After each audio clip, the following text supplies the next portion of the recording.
시간이 되었으므로 2025년 3월 2일 주일 예배를 하나님께 올려드리겠습니다. 다 같이 묵상하시겠습니다. 믿음은 바라는 것들의 실상이요 보이지 않는 것들의 증거니 선진들이 이로써 증거를 얻었느니라.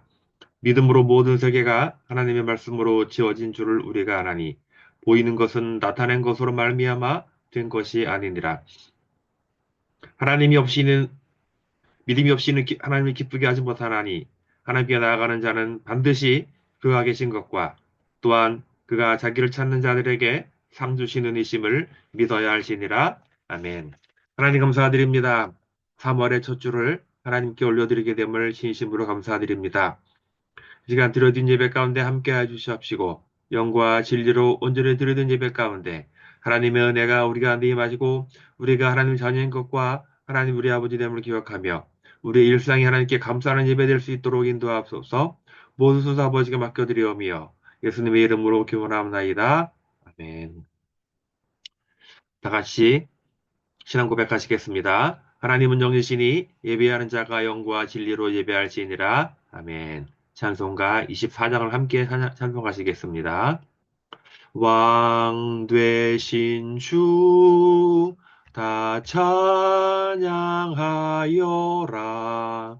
영광과 존귀 주께 돌리세. 하늘 위에 높이 계신 주님, 주님의 말씀 존귀하도다. 도망의 주 다 찬양하여라. 비장을 걷고 보좌 오르삼 우리 위해 중보되신 주님 날마다 은혜 부어 주신다. 거룩한 주 다 경배하여라. 선하신 주께 다 찬양하라. 천사들도 다 경배하여라. 구세주 예수 영원하도다. 아멘. 시간 예배를 함께 기도하시겠습니다. 참으로 좋으신 하나님 아버지 은혜와 사랑을 진실로 감사드립니다. 사랑하는 주의 종들과 주의 권속들을 하나님의 은혜 아래 지난 한 주일 동안도 지켜주셨다가 이 시간 영과 진리로 온전히 하나님께 예배하게 하심 감사를 드립니다. 106년 전에 이 땅에서 독립운동을 벌이게 해주시고 자유를 향한 믿음을 향한 첫 발을 내디딤으로 말미암아 그것이 독립으로 이루어지고 건국으로 이어졌음을 기억합니다. 어제 수많은 전국에서 3.1 운동 기념을 통하여서 자유 대한민국이 흔들리고 있는 것을 기억하며 신앙의 자유와 모든 자유가 기본이 되는 자유민주주의 국가를 굳건히 지키자는 결심을 통하여서 우리가 하나님께 간절히 기도했던 것을 기억할 때에 하나님 이 땅에 남아있는 많은 주의 종들을 통하여서 주의 성도들을 통하여서 이 땅의 자유민주주의가 굳건히 유지될 수 있도록 인도하옵소서. 우리가 매일매일 일상을 살아가며 느끼는 모든 것들이 하나님의 은혜와 돌보심이 아니고서는 설명할 수 없는 것들이 많습니다. 하나님 우리가 늘 그런 것 범사에 감사할 수 있도록 도와주시고 이 땅을 살아가는 데서 우리가 그리스도인으로서 누리는 모든 혜택과 또한 감당해야 될 것들을 동시에 기억하며 온전히 나아갈 수 있도록 인도하옵소서. 나라 민족이 하나님께 온전히 들어지기 원합니다. 전 세계 전쟁과 기근과 분쟁이 있는 곳에 하나님의 자유와 평화와 다시 한번 안정이 이루어질 수 있도록 도와주시고 신앙의 자유가 없는 곳에 신앙의 자유를 부어주시고 지금도 이름도 없이 빛도 없이 선교사들이 복음을 전하는 자들에게 은혜와 평강이 함께하기 원하며 그들의 수고와 희생과 하나님 그 모든 수고로 말미암아 하나님의 나라가 하루빨리 앞당겨짐을 기억하며 더욱더 그들을 위해 기도하며 나아갈 수 있도록 인도하옵소서. 이 시간 들어지는 말씀 가운데 함께 해주시옵시고 부족한 종이 입술로 전할 때에 부족한 종을 십자가 뒤에 감싸해 주시고 하나님의 은혜와 능력이 함께 하셔서 듣는 모두에게 은혜가 될 수 있도록 인도하옵소서. 예수님의 이름으로 기도하옵나이다. 아멘. 예, 들어준 예물로 함께 기도합니다. 하나님 감사드립니다. 매일매일 살아가면서 우리가 범사에 감사할 수 있는 것은 하나님 수많은 질병과 사고와 모든 고통 속에서도 우리를 주의 은혜에 지켜주시고 예비하게 하신 감사드립니다. 우리 마음에 들지 않은 것들을 많이 있을 수 있사오나 그러한 것들이 다 하나님의 은혜로 인함을 기억할 때에 불평과 원망은 뒤로하고 감사를 일상화할 수 있도록 인도하옵소서. 우리가 주어진 지혜와 지식과 재능과 가정과 모든 것들이 하나님의 은사와 선물이오매 거저 받았으니 거저 주어란 말씀을 근거로 우리에게 받은 것을 그대로 썩혀두지 아니하고 흘러 유통시킬 수 있도록 인도하옵소서. 예수님의 이름으로 기도합니다. 아멘. 교회 소식입니다. 3월 신학기에 시작되었습니다. 우리 어린 친구들은 더욱더 공부에 매진할 수 있도록 도와주시고 대학생들도 신학이 되었는데 이 어려운 시기에 더욱더 하나님의 뜻이 무엇인가를 분별할 수 있는 지혜를 얻기 바랍니다. 이제 우크라이나 러시아 전쟁이 휴전 협상에 들어가고 있는데 하루빨리 종전되어서 평화와 유럽의 동유럽에도 평화와 안정이 이루어지기 원합니다. 북한 정권이 흔들리고 있습니다. 하루빨리 저 북 정권이 무너져서 80년 가까이 어제 독재 정권이 무너지고 이처럼 면 주민은 자유로 될 수 있도록 기도합니다. 어제 특히 서울에서는 이제 3월 3일째 기념해서 영구의 집회가 열렸는데요. 여기는 여의도 광화문입니다. 물론 여기 사진에 보이는 바가 전부가 아니에요. 이 사진에 잡히지 않는 어마어마한 사람들이 많이 와서 3.1절 106년 전에 독립운동이었던 것처럼 3.1 정신이 이어받아 자유대한민국을 지키고자 하는 그런 의지가 보였습니다. 또 보여진 것은 어제 해화동 마로니에 공원에서 전국 대학생들, 시국선언 있던 대학생 모여서 앞에서 같이 연합으로 집회를 했습니다. 강남역에서 집회. 어제 세이브 코리아에서 이 친구들이 나와서 같이 인사하는 장면입니다. 보시다시피 전국의 대학생들이 벌써 40여 개 대학생들이 탄핵반대 자유민주주의 수호 시국선언을 했다는 것을 기억할 때에 이런 대통령 탄핵의 사건에 대한 헌법재판소의 현명한 심리를 판정을 기대하며 기도하기 원합니다. 예, 이랑 같이 오늘 받은 말씀은 로마서 1장 1절, 6절, 16, 11절입니다. 같이 합독 하시겠습니다. 예수 그리스도의 종 바울은 사도로 부르심을 받아 하나님의 복음을 위하여 택정함을 입었으니 이 복음은 하나님이 선지자들을 통하여 그의 아들에 관하여 성경에 미리 약속하신 것이라. 그의 아들에 관하여 말하면 육신으로는 다윗의 혈통에서 나셨고 성결의 영으로는 죽은 자들 가운데서 부활하사 능력으로 하나님의 아들로 선포되셨으니 곧 우리 주 예수 그리스도시니 그로 말미암아 우리가 은혜와 사도의 직분을 받아 그의 이름을 위하여 모든 이방인 중에서 믿어 순종케 하나니 너희도 그들 중에서 예수 그리스도의 것으로 부르심을 받은 자니라. 내가 복음을 부끄러워하지 아니하노니 이 복음은 모든 믿는 자에게 구원을 주시는 하나님의 능력이 됨이라. 먼저는 유대인에게요 그리고 헬라인에게로다.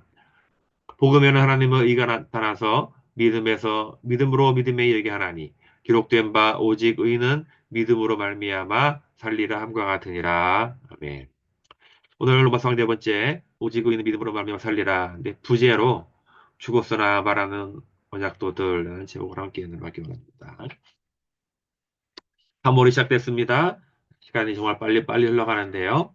하나님의 나라와 하나님의 의를 위해서 귀한 시간을 보내고 계획된 삶을 살기를 간절히 축원합니다. 오늘 로마 상황의 네 번째 시간인데요. 계속해서 말하자면 1절에서 17절이 로마서 전체의 핵심이라고 그랬습니다. 즉, 서론인데, 그러니까 서론만 네 번째 하는 거예요. 로마서는 바울이 로마 교회를 방문하여 그들 성도들을 위로하고 고면하기 위해서 하였으나 가는 길이 막혀서 할 수 없이 기록한 것이라고 했습니다. 그러나 그 로마서 기록한 것이 신의 한 수였죠. 뭐, 오늘 우리가 볼 수 있으니까. 로마서는, 19세 전체 요약본이라고 그랬어요. 그죠? 바울은 로마서를 열성을 썼는데, 성경 열성을 썼는데, 늘 하는 말이 자기는 원래 나는 핍박자요, 압제자였으나, 지금은 내가 그리스도의 종이 되어서 사도가 되어서 이렇게 말씀을 볼 때, 예수 그리스도를 만난 이후에 바울의 인생은 180도 바뀌어서 핍박자에서 전도자로, 가해자에서 전도자로 바뀌었다는 것을 보여줄 수 있습니다. 로마서에서 소개하는 복음의 핵심은 바로 예수 그리스도는 거예요. 근데 예수 그리스도는 바로 이 구약 성경에 그렇게 예언되어 있다는 거예요. 바울이 바리새인으로서 성경을 많이 안다고 율법을 많이 안다고 자부하였지만 그의 눈이 어두워지니까 구약 성경에 그렇게 예언되어 있던 메시아가 바로 예수님이라는 걸 몰랐던 거예요. 그래서 바울이 다메섹에 가서 예수를 만난 이후에 다시 구약 성경을 보니까 그렇게 구약 성경 모든 곳곳에 메시아에 대한 예언이 그렇게 나와 있는 것을 그제서야 깨달았다는 거예요. 마찬가지로 오늘날 유대인들이 있는데요. 그들은 의도적으로 신약 성경을 보지 않아요. 왜? 이미 증명이 됐어요. 유대인들이 신약 성경을 보는 사람들, 제대로 보는 사람들 상당수가 예수님을 메시아로 고백했다는 통계가 있기 때문에 일부러 의도적으로 유대인들은 예수님을 메시아로 인정하지 않거든요. 선지자 중에 하나로 여기지. 그런 거세요. 이 로마서 8장에 보면 나와요. 이 바울이 자신의 유대인 중에 유대인이요, 히브리인 중에 히브리온이요, 바리새인 중에 바리새인이라 자부했던 그 바울조차도 예수님을 직접 만나고 보니까 야, 내가 착각했구나. 나사렛 예수님이 진짜 구약 성경에서 예언된 메시아가 맞구나. 라는 것을 고백하는 것이. 그래서 자기 그러는 거예요. 우리 동족 유대인들도 이 사실을 알면 좋을 텐데. 라는 그런 고백을 하는 것을 볼 때 성경을 읽으면 예수님을 알고 구약을 보면은 구약 성경 모든 것이 예수님을 위한 것임을 우리는 알 수 있는 거예요. 그래서 그 예언대로 오신 예수님이 십자가에서 죽으시고 부활하심으로 창세기 3장에 우리가 죄인된 우리가 예수님을 통해서 하나님께 나갈 때 길이 열리게 된 것이죠. 그래서 또 바로 말합니다. 믿는 자의 근본은 순종이라 했어요. 그래서 수많은 노아, 아브라함, 모세, 요수아, 이사야, 신약의 마태들 제자들을 통해서 그들이 예수님을 만난 이후의 삶은 그전과 다르다. 그들은 철저하게 예수님께 순종하는 삶을 살았고 종으로서의 스스로를 낮추는 겸손함을 통해서 일평생을 살았다는 걸 알 수 있습니다. 겸손의 가장 끝판왕은 바로 예수님이시죠. 그래서 우리 믿는 자의 신분은 너는 저희가 죄의 종이더니 이제는 주의 자녀가 되었다. 그러니까 우리는 나는 원치 않았지만 나는 태어남과 동시에 죄를 안고 태어나는 거예요. 나는 태어남과 동시에 죄인인 거예요. 죄의 종인 거예요. 그러나 예수 그리스도를 믿는 순간 우리는 죄의 종에서 의의 종으로, 의의 자녀로 신분이 바뀌었다는 거예요. 그래서 너희는 이제 너희 것이 아니라 그리스도의 것이다.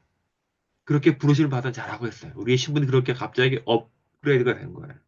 예수를 믿는 순간. 그러므로 이제 그렇게 업그레이드된 신분, 쉽게 말하면 노예에서 자유인이 된 거죠. 그렇게 은혜를 베푼 주인에 대한 우리의 삶은 순종과 희생으로 이어질 수 있다는 거예요. 이런 얘기 해드렸잖아요, 지난주에. 그래서 이 복음의 능력은 어때요? 복음에는 하나님의 능력이 나타나서 네, 구원을 주신다는 거예요. 이 복음은요, 신분을 초월합니다. 빌레몬서 있죠? 빌레몬서 뭐 했어요? 빌레몬서의 주인공은 빌레몬과 오네시모인데 원래 빌레몬과 오네시모는 노예와 주인의 관계예요.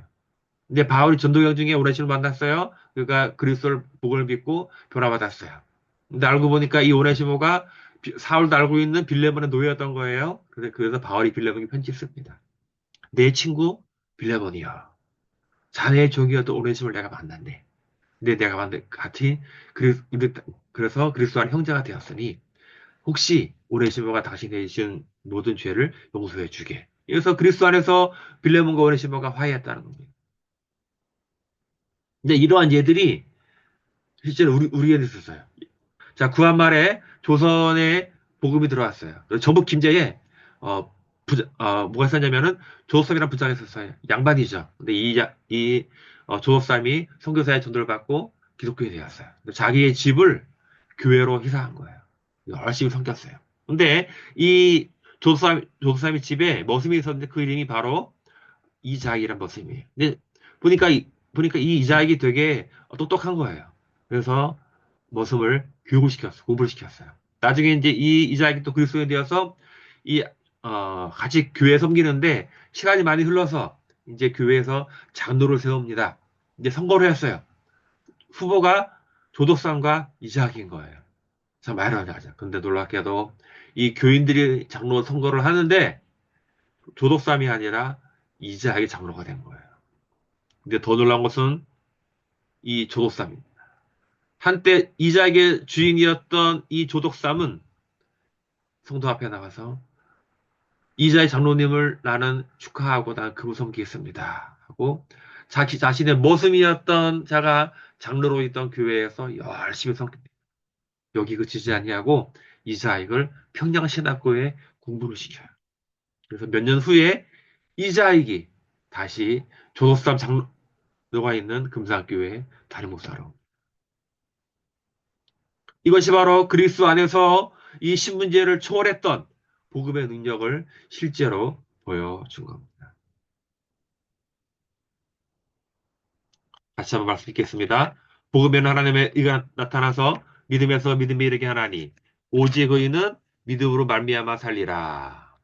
여러분 바울 사도가 구약 성경에 대해서 잘 알고 있을까요? 모를까요?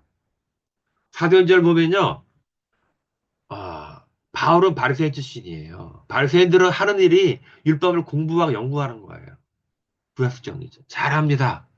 그러나 우리가 알고 있듯이 구약 성경 곳곳에는 메시아에 대한 예언이 너무나 많이 나와요. 바울도 잘 알고 있어요. 그러나 부활하신 예수를 만나기 전까지는 그 메시아가 예수님이라는 것을 믿지 못했습니다. 자, 창세기 15장이 음악 나옵니다. 같이 읽어보겠습니다. 내가 너로 여자와 원수가 되게 하고 내 후손도 여자의 후손과 원수가 되게 하려니 여자의 후손은 내 머리를 상하게 할 것이요 너는 그의 머리를 발꿈치에 상하게 할 것이니라. 자, 하나님의 걸작품이었던 인간이 하나님의 절대 명령을 어기고, 어?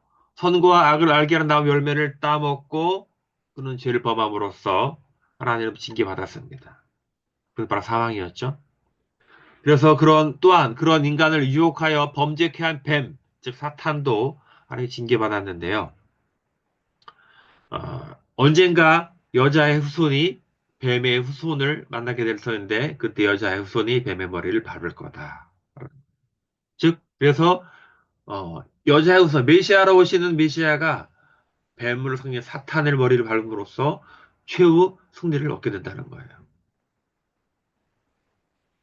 그래서 마르성경학자들은 이 창세기 3장 15절을 원복음이라고 합니다.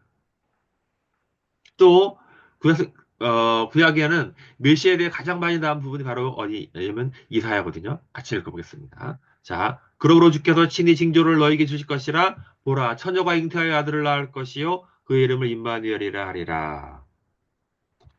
장차 오실 메시아가 창세기 3장 15절에 예언된 것처럼 여자의 후손으로 오신다는 것을 우리가 드러내고 있습니다. 그죠? 이것은 이사야 7장 14절은 창세기 3장 15절에 대한 반복인 거예요. 여자의 후손으로 오실리 임마누엘이다. 바로 하나님이라는 겁니다. 자, 그 다음에 9장 9절에 뭐가 나오냐면요. 같이 읽겠습니다. 이는 한 아기가 우리에게 낳고 한 아들을 우리에게 주신 바 되었는데 그의 어깨는 정사를 메었고 그의 이름은 기묘자라 모사라 전능하신 하나님이라 영존하시는 아버지라 평강의 왕이라 할 것임이라. 자, 이 말씀은 장차 오실 메시아는 바로 아기 형태로 사람의 몸을 입고 온다는 거예요. 그런데 그럼에도 불구하고 그는 바로 하나님이라는 거예요. 사람으로 오시는지만 하나님이다. 이것이 이사야 9장 6절에 써 있는 거예요. 자, 가장 중요한 말씀. 자, 이사야 53장. 메시아 본질입니다. 같이 읽겠습니다. 그가 찔림은 우리의 허물 때문이요. 그가 상함은 우리의 죄악 때문이라. 그가 징계를 받음으로 우리가 평화를 누리고 그가 채찍에 맞음으로 우리는 나음을 받았도다. 우리는 다 양 같아서 그릇 행하여 각기 제 길로 갔거늘 여호와께서는 우리 모두의 죄를 그에게 담당을 시키셨다. 이 성경이 신약과 구약 전체의 유학과 같습니다. 핵심이에요. 첫째 아담이 지은 죄로 인해 온 인류가 꼼짝없이 죄인이 되었지만 여자의 후손으로 오신 둘째 아담으로 오신 메시아가 우리의 죄악을 위해 징계를 받으시고 채찍에 맞으시고 죽으심으로 인해 모든 인류의 죄값을 대신 치러주셨고 그로 인해 모든 인류는 다시 하나님과 교통하고 화해할 수 있는 길이 열리게 된 것입니다. 이것이 바로 복음이에요. 이것을 믿고 고백하는 자에게는 영원한 천국이 있는 것이고 이것을 부정하고 고발하는 자에게는 아담에게 내린 징계의 결과로 영원한 죽음이 귀결되는 것입니다. 이것이 바로 신구약 전체에 드러나는 구원의 요지이며 바울이 전하는 복음의 핵심인 것. 이처럼 모든 인간에게 구원의 기회를 주신 하나님의 의로우심 우리가 알게 된다면은 그의 사랑에 그것이 은혜에 우리의 모든 것을 바치더라도 여전히 전혀 아깝지가 않는 것입니다. 다시 로마서 1장 10을 같이 보겠습니다. 같이요. 복음에는 하나님의 의가 나타나서 믿음에서 믿음에 이르게 하나니 오직 의인은 믿음으로 말미암아 살리라. 바로 직전에 말씀드렸듯이 영원히 죄로 인해 멸망의 길로 갈 운명이었던 나 자신을 나를 위해서 사람의 몸을 입으시고 친히 내 죄값을 치러주시기 위해 갚아준 예수님이 그 크신 사랑을 진심으로 믿게 되면 그 이후에 나의 삶은 내 것이 아니라 하나님의 것이고 예수님의 것입니다. 성경에는요, 그렇게 사랑에 감격하여 평생 예수님을 위해 살았던 의인들의 예화로 가득 차 있습니다. 우리가 보통 믿음에 대해 이야기할 때 히브리서 11장을 많이 듭니다. 자, 어떻게 같이 읽어볼까요? 자, 믿음은 바라는 것들의 실상이요 보이지 않는 것들의 증거니 선지자들이 이로써 증거를 얻었느니라. 아멘. 바울이 부활하신 예수를 만나 이후 구약성에 달리 보였던 것처럼 하나님의 사랑, 예수님의 사랑을 진심으로 경험한 사람들은 죽음도 두려워하지 않는 담대한 믿음의 소유자들이 되는 겁니다.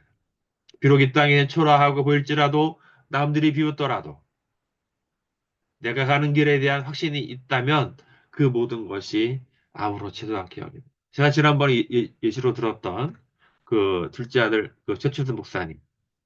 그 그 아들이 12살 때에 아버지를 따라 버스에 올랐는데 아버지는 그 버스 안에서 전도를 하는 거예요. 그래서 버스 기사가 여기 전도 안 됩니다 하고 차를 세우고 그 최준호 목사님 그 아들을 쫓아내는 거예요. 그 당시에 그 아들이 느끼는 수치심. 도대체 예수가 뭐길래 이렇게 내가 부끄러운 수치를 당해야 되느냐. 아버지를 원망했대요. 절대로 자기는 예수를 안 믿겠다 그래요. 근데 어느 날 다가온 예수님의 사랑을 감격하여 경험한 이후는 그 아들도 역시 아버지처럼 길거리로 나가서 전도를 해왔습니다. 바로 복음의 능력이고 복음의 힘입니다. 그들은 더 이상 이 땅에서 잘 먹고 잘 사는 것에 대해 의미가 없는 거예요. 자나깨나 어딜 가든지 예수 그리스도의 복음을 증거하기를 쉬지 않는 것이 그들의 유일한 즐거움이고 나게 되는 겁니다. 히브리서 기자는요. 11장에 나타난 믿음으로 살았던 선진들의 예를 어떻게 해요? 창세기로부터 쭉 이야기합니다. 어떻게 해요? 믿음으로 아벨은, 믿음으로 에녹은, 믿음으로 노아는, 믿음으로 아브라함은, 믿음으로 사라는, 믿음으로 이삭은, 믿음으로 야곱은, 믿음으로 요셉, 모세, 라합, 기드온, 삼손, 입다, 다윗과 사물 선지자들 쭉 열어듭니다. 그러면서 어떻게 얘기합니까? 어? 믿음으로 나라를 이기기도 하고 의를 행하기도 하며 약속을 받기도 하고 그들은 영원한 천국을 받았습니다. 그러나 이 땅에서 그것을 이루지 못했지만 그들의 믿음이 약하여 손들리지 아니했다 그랬어요.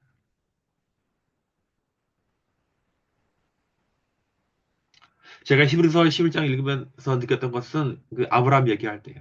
물론 창세기에 나옵니다. 하나님께서는 아브라함에게 이릅니다. 아브라함아, 네 아들 이삭을 번제로 바치라. 이삭은 아브라함이 100세에 얻은 아들입니다. 그 아들을 번제로 드리라. 아브라함은 아들을 데리고 몰이를 하더라. 주저하지 아니하고 아들을 결박하고 아들의 목에 칼을 들이댈 때 하나님이 막으시죠. 아브라함 히브리서 나온 아브라함은요 분명히 하나님이 자기에게 내가 이삭을 통하여 자손을 주리라 했는데 지금 번제를 바치라 이유를 모르지만 알 수는 없지만 순종하라. 그러면 내가 비록 죽일지라도 하나님 다시 살릴 거라는 믿음이 있었다는 거예요. 그것이 바로 믿음이라고. 그래서 성경에서는 아브라함을 뭐라고 부릅니까? 믿음의 조상이라고. 믿음하면 아브라함이라는 거.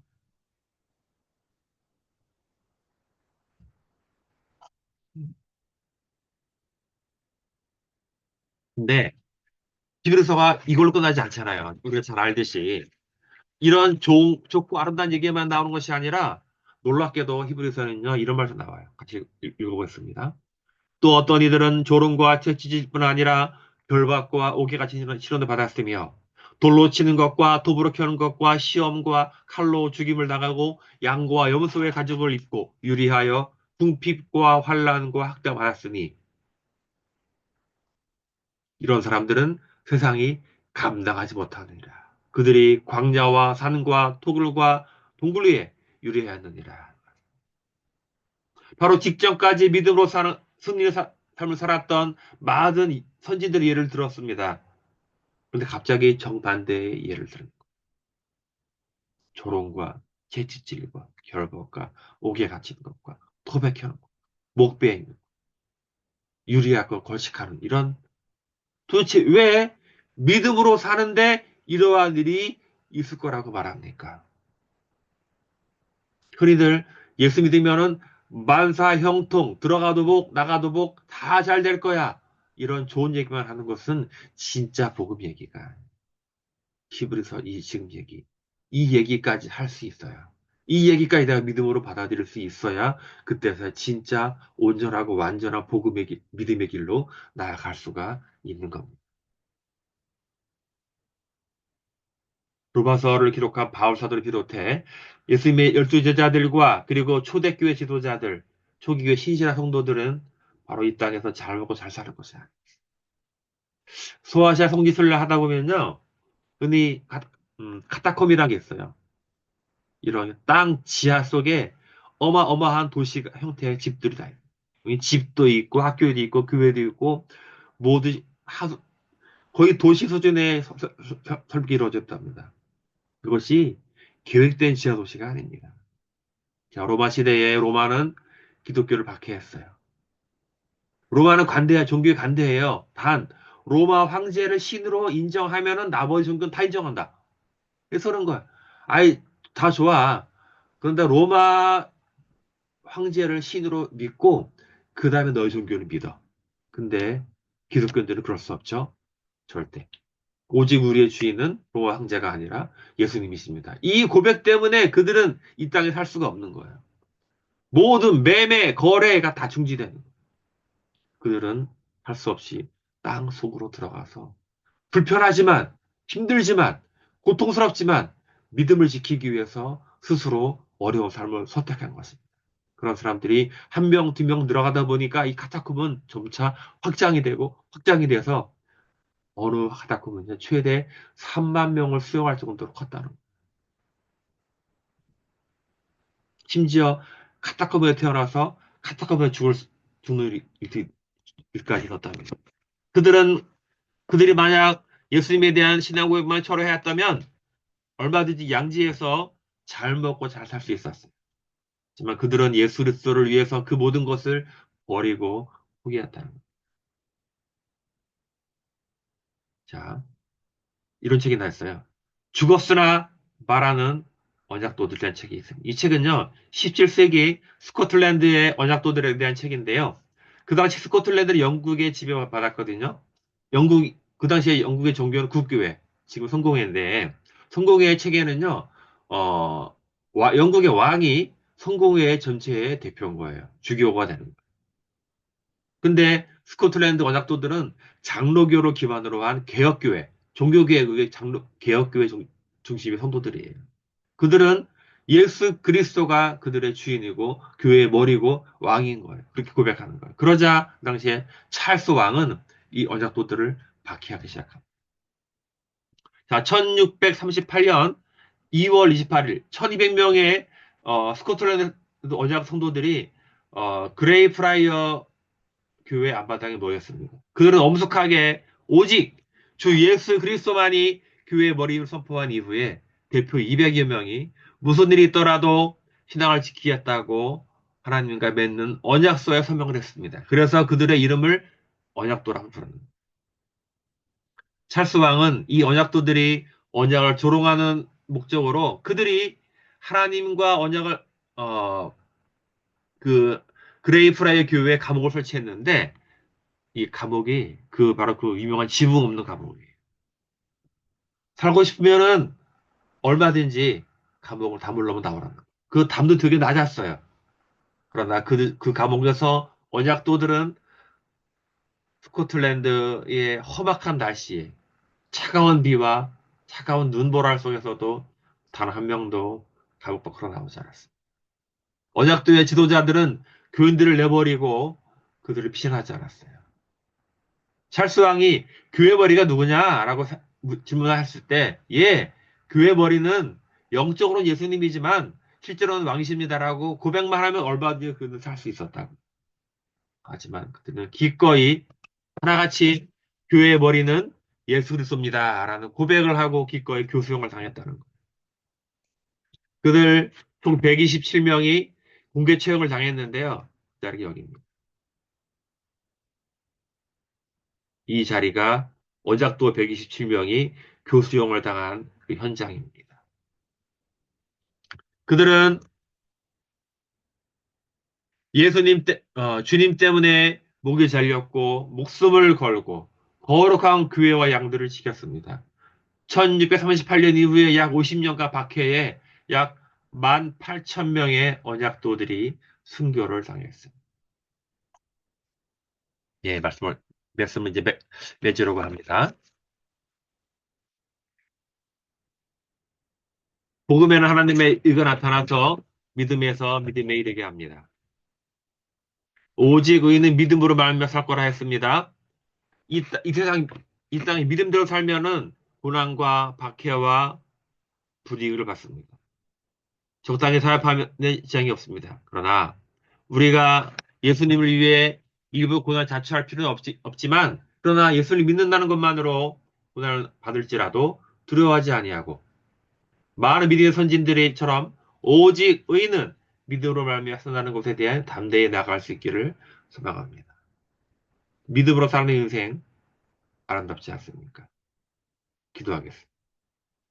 거룩하신 하나님 아버지, 죽었으나 말하는 언약도들처럼 우리에게 구원을 주신 하나님의 사랑에 감격하여서 우리의 모든 인생은 이제는 나의 것이 아니라 하나님의 것, 예수 그리스도의 것으로 고백하고 그들의 모든 권리와 자격을 스스로 내려놓고 하나님의 나라와 하나님의 의를 위해서 삶을 살았던 믿음의 선진들처럼 하나님 이 시기에 하나님 오직 축복의 복음만 전하는 것이 아니라 예수 그리스도를 위해서 내 것을 내려놓고 양보하고 심지어 고난도 자처 감사할 수 있다는 그 믿음의 순수함이 이 시대에 우리에게도 있게 도와주시옵소서.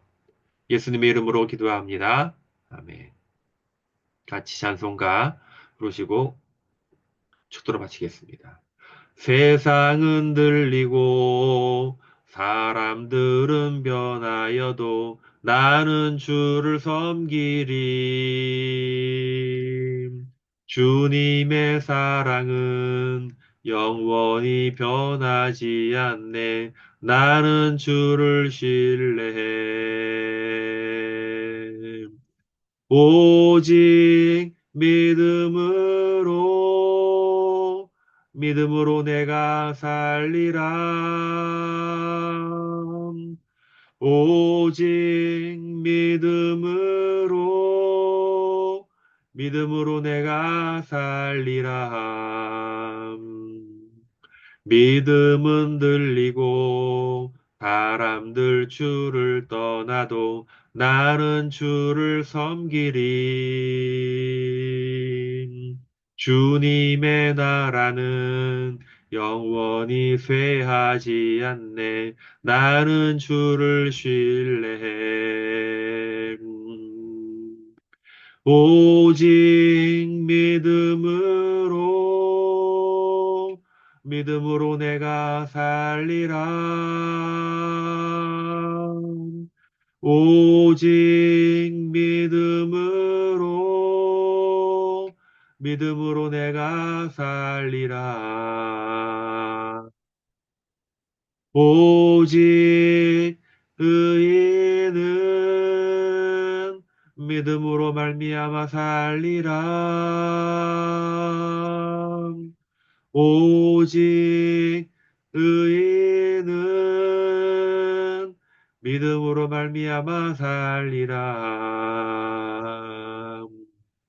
믿음으로 말미암아 살리라. 아멘. 축도를 마치겠습니다. 지금은 우리 주 예수 그리스도의 은혜와 우리 하나님 아버지의 무한하신 사랑하심과 성령님의 감동과 역사하심이 오직 의인은 믿음으로 말미암아 살리라.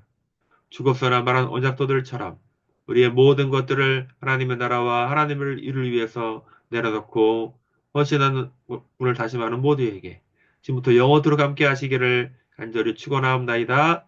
아멘. 예배를 마쳤습니다.